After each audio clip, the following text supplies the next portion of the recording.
Hello friends, welcome to PS corner. और आज इस लेक्चर में मैं एक इम्पॉर्टेंट टॉपिक आप लोगों के लिए लेकर आई हूँ, वो है एल नीनो और ला नीना। ठीक है, एल नीनो और ला नीना से हम अक्सर देखते हैं कि यहाँ से छोटे छोटे एग्जाम में क्वेश्चन आते हैं, व्हाट इज एल नीनो क्या होता है। और आईएएस मेंस में भी यहाँ से क्वेश्चन आते हैं, ला नीना पे 2 बार क्वेश्चन आ चुके हैं। तो इस प्रकार से हर एग्जाम के लिए टॉपिक इंपॉर्टेंट है, तो इसको थोड़ा समझते हैं। बहुत ही ईजी टॉपिक है, बहुत लोगों को बहुत डिफिकल्ट लगता है। ध्यान से एक बार समझेंगे कि एल नीनो होता क्या है। देखो, विश्व में जितने महासागर हैं, इन महासागरों में बहुत सारी महासागरीय जलधाराएं बहती हैं, ओशियानिक करंट्स चलती हैं। यानी कि ऐसा समझिए कि एक नदी चलती है महासागर के अंदर। ठीक है, तो उन्हें हम बोलते हैं महासागरीय जलधाराएं। महासागरीय जलधाराएं जो है 2 प्रकार की होती है, ठंडी जलधाराएं और गर्म जलधाराएं। अगर पानी विषुवत रेखा से यानी इक्वेटर से ध्रुवों की ओर जाता है तो वो गर्म पानी होता है और गर्म जलधारा कहलाती है। और यदि पानी ध्रुवों से विषुवत रेखा की ओर जाता है तो वो ठंडी जलधारा कहलाती है। इसी प्रकार से एक गर्म जलधारा चलती है पेरू के तट पर। यहाँ पर दक्षिण अमेरिका में एक देश है जिसका नाम है पेरू। इस पेरू के तट पर एक ठंडी जलधारा बहती है जिसका नाम है पेरू की जलधारा या हम्बोल्ट की जलधारा। ये एक ठंडी जलधारा होती है। अब देखिए, जब भी ठंडी जलधारा किसी तट पर बहेगी तो वहां का तापमान तो कम ही रहेगा। और तापमान और वायु दाब में इनवर्स रिलेशनशिप होता है, उल्टा संबंध होता है।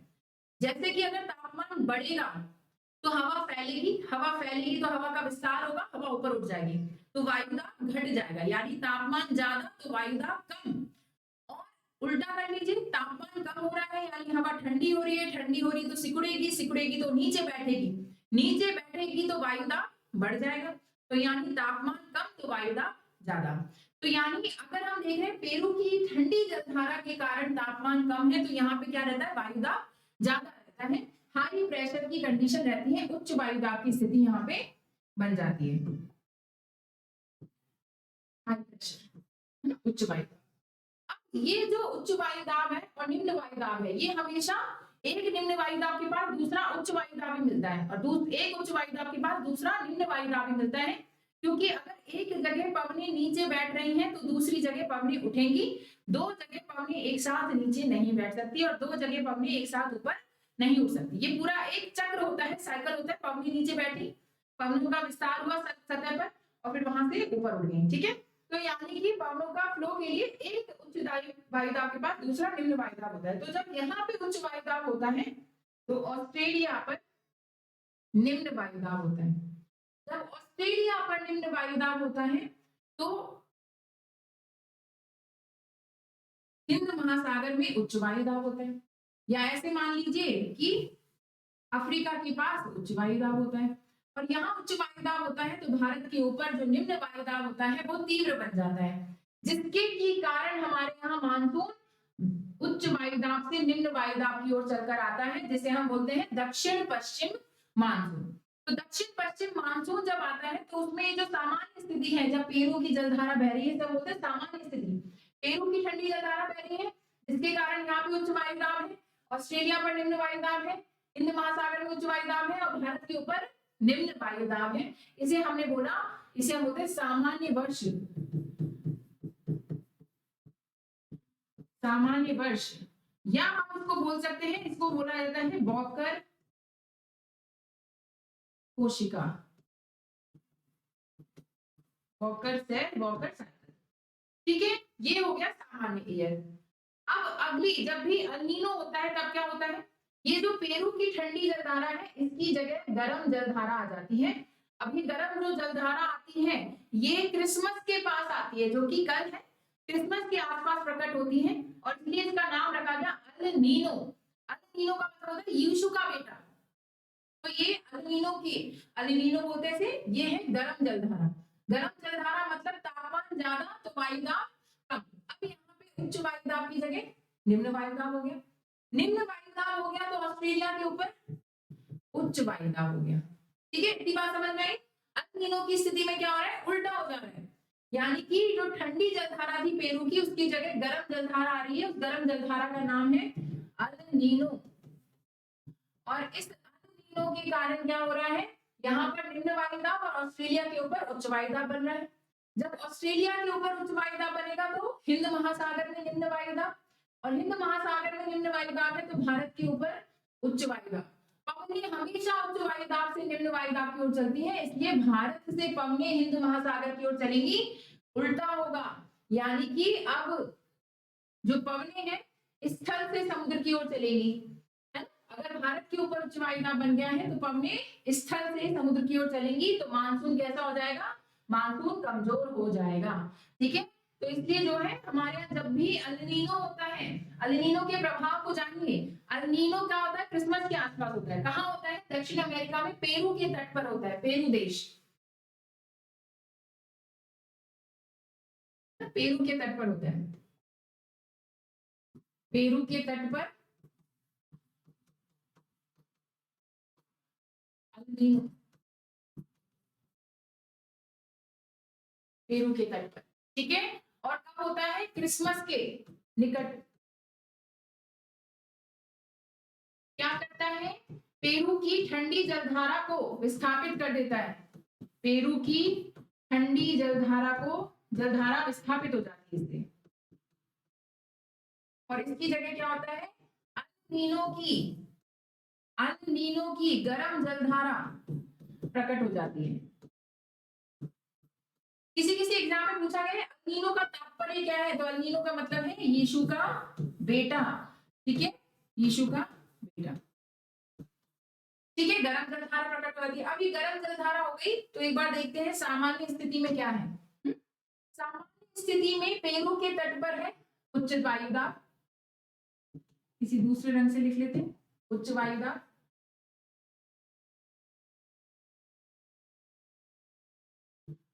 और ऑस्ट्रेलिया के ऊपर है निम्न वायुदाब, हिंद महासागर में उच्च वायुदाब, भारत के ऊपर निम्न वायुदाब।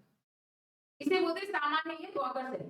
अल नीनो की स्थिति में क्या हो रहा है? यहाँ पर गर्म जलधारा आ गई, निम्न वायुदाब, ऑस्ट्रेलिया के ऊपर उच्च वायुदाब, हिंद महासागर में निम्न वायुदाब, और भारत के ऊपर उच्च वायुदाब। बिल्कुल उल्टा हो गया, और इस वजह से इस समय तो मानसून अच्छा है, पवनें चल रही है उच्च वायुदाब से निम्न वायुदाब की ओर, महासागर की से के ऊपर से चल के आ रही, बहुत सारी आर्द्रता लेकर आ रही है और बहुत अच्छी वर्षा कर रही है।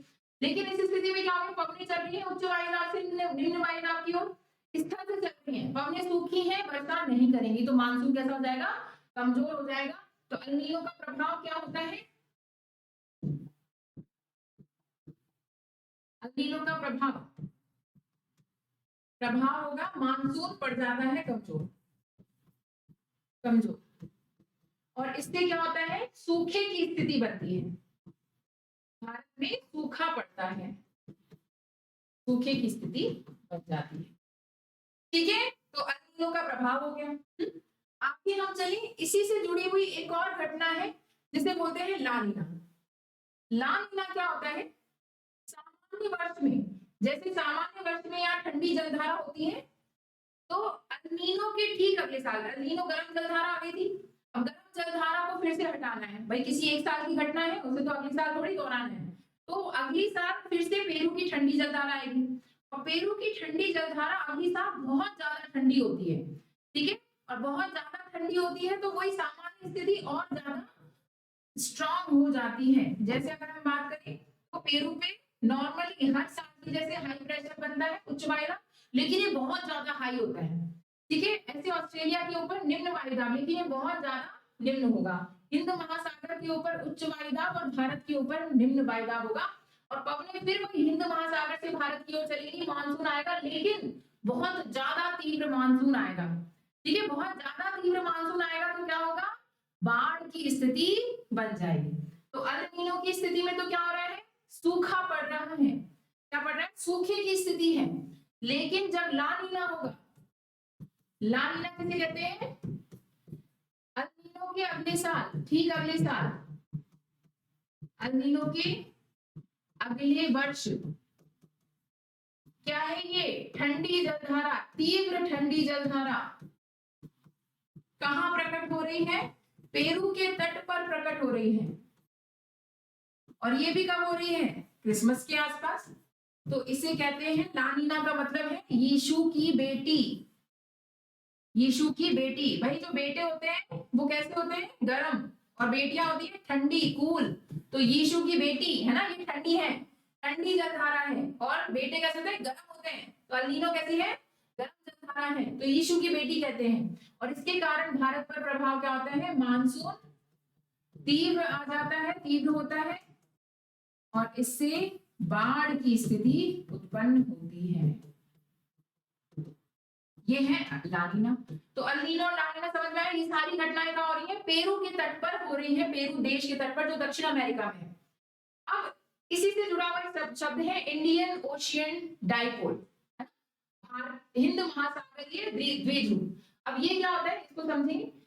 कुछ भी नहीं है, और कभी देखो हमने देखा कि हिंद महासागर है, ऑस्ट्रेलिया है, यहाँ पे बार बार क्या हो रहा है, बार बार वायुदाब परिवर्तन हो रहा है।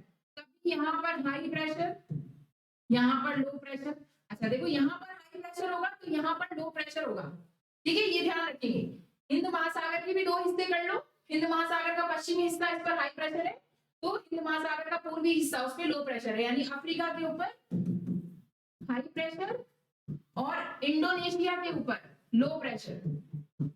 या भारत के संदर्भ में अगर इसे देखें तो हम बोल सकते हैं कि अरब सागर में हाई प्रेशर और बंगाल की खाड़ी में लो प्रेशर। बंगाल की खाड़ी में जब भी निम्न वायुदाब होता है, ये हमारे लिए अच्छा होता है वर्षा के लिए। क्यों? क्योंकि बंगाल की खाड़ी में जो चक्रवात आते हैं, साइक्लोन्स आते हैं, वो भारत की तरफ आते हैं, क्योंकि भारत यहाँ पे हमारी पवनी चलती है पूर्वा पवनी, तो बंगाल की खाड़ी में जो चक्रवात आते हैं भारत की ओर विस्थापित हो जाते हैं और भारत पर वर्षा करते हैं। और अरब सागर के चक्रवात अफ्रीका और अरब देशों में विस्थापित हो जाते हैं, तो वहां पे वर्षा करते हैं। तो अगर अरब सागर में ज्यादा चक्रवात आ रहे हैं तो भारत में वर्षा नहीं होगी, और बंगाल की खाड़ी में चक्रवात ज्यादा आ रहे हैं तो भारत में वर्षा होगी। और बंगाल की खाड़ी अरब सागर में सिर्फ एक ही जगह पर चक्रवात आ सकते हैं। तो अगर बंगाल की खाड़ी में चक्रवात ज्यादा है तो हमारे लिए अच्छा है। तो हमने देखा जब यहाँ पर हाई प्रेशर है, भारत पर लो प्रेशर, यानी कि सामान्य स्थिति में क्या होगा, सामान्य स्थिति, तो बंगाल की खाड़ी में चक्रवात ज्यादा आएंगे, बंगाल की खाड़ी में चक्रवातों की संख्या होगी ज्यादा, और अरब सागर में चक्रवातों की संख्या होगी कम, चक्रवातों की संख्या होगी कम, ठीक है। ये हमारे लिए अच्छा है, बारिश के लिए अच्छा है। लेकिन जैसे ही अल नीनो होगा तो उल्टा हो गया। अब क्या होगा, बंगाल की खाड़ी में तो क्या हो गया, चक्रवात आएंगे कम,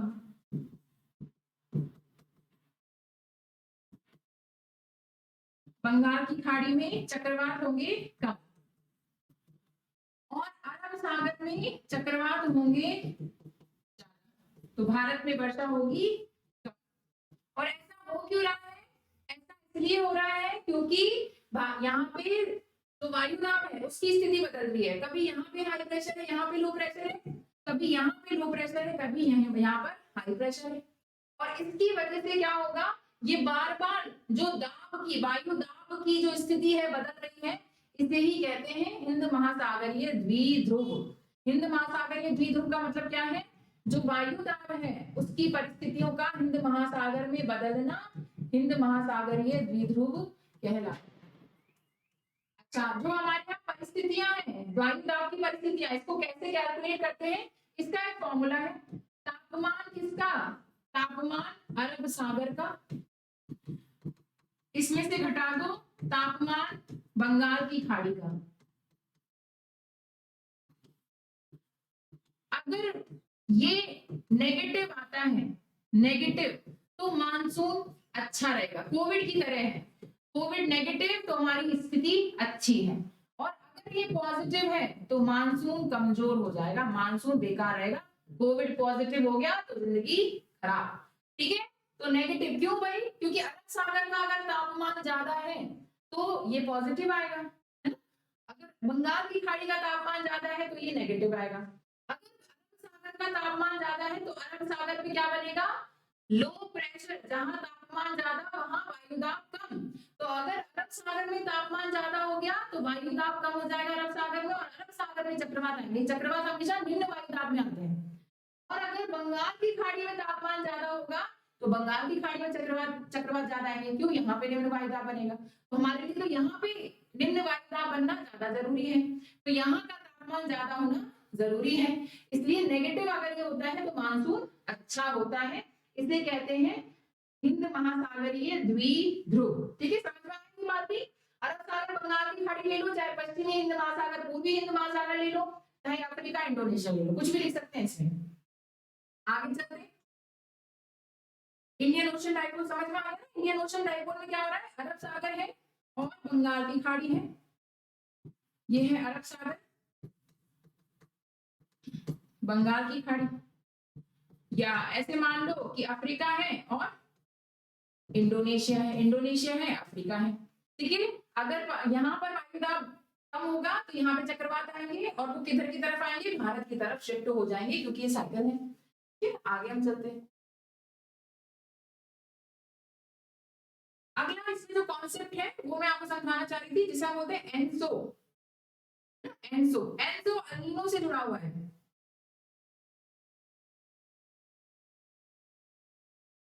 एनसो, एनसो की फुल फॉर्म है El Nino southern oscillation. Hindi में भी एनसो बोलेंगे, इसका मतलब है अल नीनो दक्षिणी दोलन। इसका मतलब ये है जो बार बार पेरू के तट पर वायुदाब बदल रहा है, पेरू के तट पे वायुदाब बदल रहा है, उसके कारण क्या हो रहा है? सब जगह दाब की स्थिति बदल रही है, कभी ऑस्ट्रेलिया पे निम्न दाब है, कभी ऑस्ट्रेलिया पे उच्च वायुदाब है, तो इसे बोलते हैं दक्षिणी दोलन। दक्षिणी हिंद महासागर में हो रहा है ये दोलन जो वायुदाब का हो रहा है, तो इसे बोलते हैं अल नीनो दक्षिणी दोलन। अल नीनो के कारण जो दक्षिणी प्रशांत महासागर में वायुदाब की परिस्थितियां बदल रही हैं उसे बोलते हैं एनसो। ठीक है, तो ये जो है एल नीनो और ला नीना का कॉन्सेप्ट है, छोटा सा कॉन्सेप्ट है, बहुत इजी है। ठीक है, अगर आपको एक बार में लेक्चर ना समझ में आए तो एक बार फिर से देखिएगा, और फिर भी कोई डाउट रह जाए तो आप मुझे कमेंट सेक्शन में कमेंट करिएगा, फिर मैं आपको जवाब दूंगी। इसके अलावा आप मुझे इस नंबर पे व्हाट्सएप भी कर सकते हैं। ठीक है, ये नंबर आपके लिए हमेशा उपलब्ध है, इस नंबर पे आप व्हाट्सएप कर सकते हैं। तो इस लेक्चर के लिए इतना ही। अगर कोई और भी टॉपिक ऐसा हो जो आपको नहीं समझ में आ रहा हो तो आप मुझे व्हाट्सएप करिए, मैं उस पर वीडियो बना के यूट्यूब चैनल पे पोस्ट करती रहूंगी। तो इस तरीके से इसी चैनल को, इन वीडियोस को लाइक करते रहिए। चैनल अगर अभी तक सब्सक्राइब नहीं किया हुआ है तो सब्सक्राइब कर लीजिए, और हाँ, इन्हें शेयर करना मत भूलिए। जो आप भूल जाते हैं ना बार बार शेयर करना, तो शेयर करते रहिए, जिससे ज्यादा से ज्यादा लोग हमें पीएस कॉर्नर पे मिल सके। ठीक है, तो सब्सक्राइब कर लेना है चैनल को और बेल आइकन भी दबा लेना है, जिससे अगला जब भी वीडियो पोस्ट हो तो आपको तुरंत से नोटिफिकेशन मिल जाए। आज के लिए इतना ही। Thank you very much, bye bye.